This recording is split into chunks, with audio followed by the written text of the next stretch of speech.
Hello friends, and welcome back to the Mothership. If you exist in this world, you know of a place called McDonald's. Now McDonald's has their standard burgers and fries, but they also have a couple things on their menu that kind of go in and out with seasons, and one of those is the McRib. Now the McRib is a sandwich made with rib meat, and it's kind of one of those things that people love or they hate. But you know what's really good? Making it at home and using your own smoker to make a delicious McRib clone. Let's get started. Here we have a rack of baby backs. Now, you know, I'm not a fan of baby backs. I mean, they're not bad, but my favorite are always going to be spare ribs. But when you're doing a sandwich like this, you want as little cartilage on the other side, which that would be baby backs versus spare ribs. You can absolutely make this with spare ribs. Just keep in mind you might have a little bit of chewy stuff on the other side after you take out the bones. Now that being said, this is labeled as a baby back, but I'll be honest, it looks pretty big to me. This might actually be spare ribs that are mislabeled, so I'll have to make do. It's the nature of buying from the grocery store, throwing them in your freezer, and then forgetting about it. So what we're going to do is just pull off as much from the back as we can here, because we want to get the membrane off, obviously. Yeah, looking at this bone right here, that seems a little large for a baby back. I think these are spare ribs. The result will be the same. I just might have a little more cartilage than you, but I would recommend definitely getting baby backs if you can. And I think that looks decent enough for trim. What we want to do now is get the membrane off. To do so, I'm just going to insert a butter knife underneath here between the bones. And then jam a finger underneath. And it should just pull off. Now that was kind of a pain. Sometimes they come off easy, sometimes they don't. All this excess meat and these small ribs on the end here, I'm pulling them off. I'm going to cut it about right, maybe this one right there. Save this for later, but this will cook unevenly, so I don't want to deal with that. And make sure that, nope, so there is a little bit right here I need to take off too. Sometimes the butcher doesn't do a great job, which is why I usually buy full racks of spare ribs, which again, this is what these are. Not what I exactly wanted, but that's fine. I'd say that's pretty good to go. Now the first step in this whole process, as always guys, we're gonna get some salt on here. I'm using a ratio like always of about a half a teaspoon to 1 pound of trimmed meat. There's a lot of bone in here, so you don't want to just take the weight as it is right now and put that much salt on using the ratio I just mentioned. You want to use a little bit less because there is a bunch of bone in here.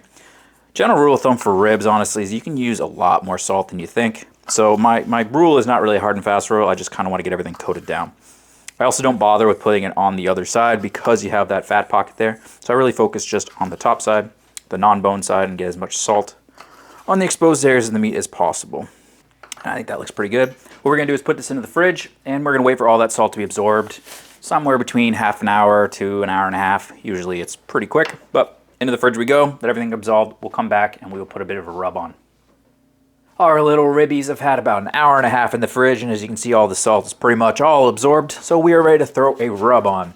Don't need to use a binder on these. There's enough moisture that was pulled out from the salt, which means we don't need to use a binder. For my rub choice today, we are going with my homemade Abduction multi-purpose barbecue rub. It's a pretty standard barbecue rub. I will have the instructions down below. One thing, just omit the salt if you pre-salted like I did. You don't need any extra salt. I am going to get the other side on this one, just because we do plan to pull the bones. Make sure you get all the sides though. And I'd say that looks pretty good to me.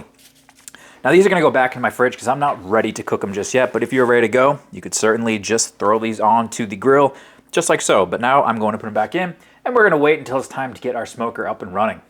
Target temperature, guys, is going to be about 225 degrees. If you're using a kettle or something, 225 is too difficult. You can definitely run at 250 to 275. I'm going to use my pellet smoker today just to make it more accessible to everyone, and I'm going to run these at 225. I put these on about a half an hour ago, so I figured I'd show you the setup. Just using the top rack as far away from the heat as possible, and we're just going to run it at 225 for about 3 hours. Now, if you are running a pellet smoker, honestly, I would start pretty much every cook at 180 for a couple hours. You're just going to get the most smoke at 180 when you're running a pellet smoker, or as low as possible.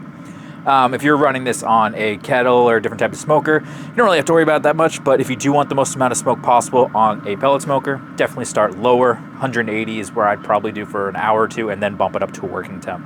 But I'm just going to let it run like this till our bark sets, and then we can determine if we need to spritz it before we get to the point where we actually want to wrap it. which is what we're going to be doing here, guys. We are wrapping. A little over 2 hours in, internal is about 163. And my bark is definitely set here. I'm going to give it a little spritz. We're just using apple cider, hard apple cider. It's generally what I go for, or light beer. People have all kinds of things they like to use. I like hard apple cider. I'm just going to keep spritzing it when it starts to look a little dry. And the game plan is still to wrap it after about 3 hours, or if you're looking for a temperature, maybe 175, something like that. But I still got about an hour to go. Get some more smoke on there before we actually wrap her up and push to the next step. About 3 hours in, these ribs are about 170 degrees. And now I'm going to wrap them. So what I have here is a little bit of butter on some tin foil. I'm going to add a bunch of honey.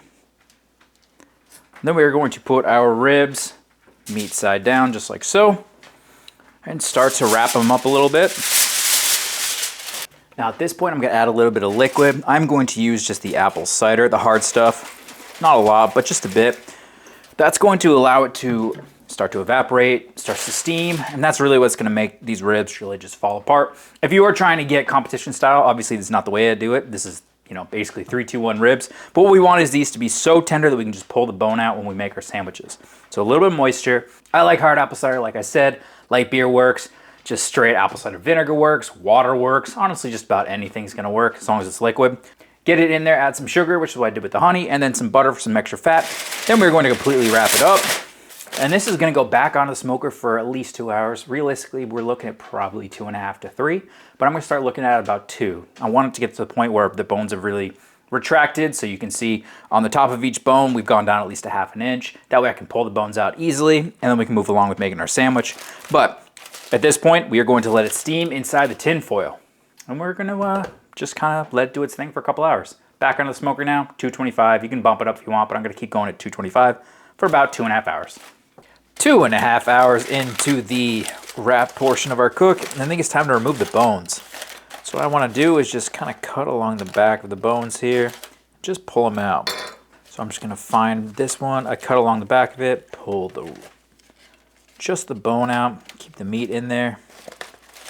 And I'm going to do the same for all of them. Just try and get the bone out while keeping the kind of the meat intact here. My goal is to keep it all as one, like, you know, mass. Just make sure you can get the bone out. Now the final product here is super tender, obviously. So we want to have it kind of stay together as much as we can. So I'm going to kind of push it together and let it rest for a bit. It's still super hot. I want everything to just kind of congeal a little bit like this. So let it cool off a little bit before we actually start to put it onto the sandwiches. But we got all our bones out. Everything is still together as it is. You know, it's mostly held together by the front part of the meat. But let this sit, let it all cool off a little bit, congeal a bit, and then it's going to go onto our sandwiches. Now to assemble this sucker, I'm going to use a grinder roll. You can also call it a Subway roll. I don't know. But basically you can do whatever kind of bun you want, but this is going to be our base. I have it nice and toasted. We are going to start with a little bit of barbecue sauce. I'm using my homemade barbecue sauce. I'll have the link to the recipe down below. It's nice and sweet and tangy. We're going to get a bunch of barbecue sauce on here. Then I'm going to put a couple of our ribs on here.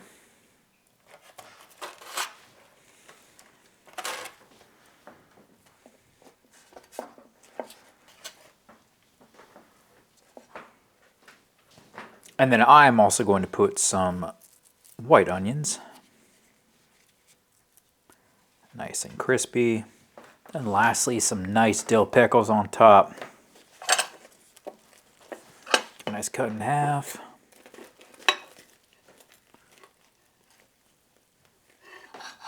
Whoop, kind of fell apart there, but we'll reconstruct it, no biggie. Boom. All right, time to bite into this and see how we actually did. It looks really good, smells really good. I'm excited to eat this, guys. Okay, now this wait is finally over. We've assembled our sandwich. Everything smells really good. We got some onions, some pickles on there. Got our delicious rib meat, some barbecue sauce. Oh, it smells so good. I'm excited. I really want to take a chomp. I've been chomping at the bit to eat this sucker, but we got to film it, obviously. So, this is what we're looking at from the side. Looks really, really good. But time to give it the old-fashioned chomp and see how we did.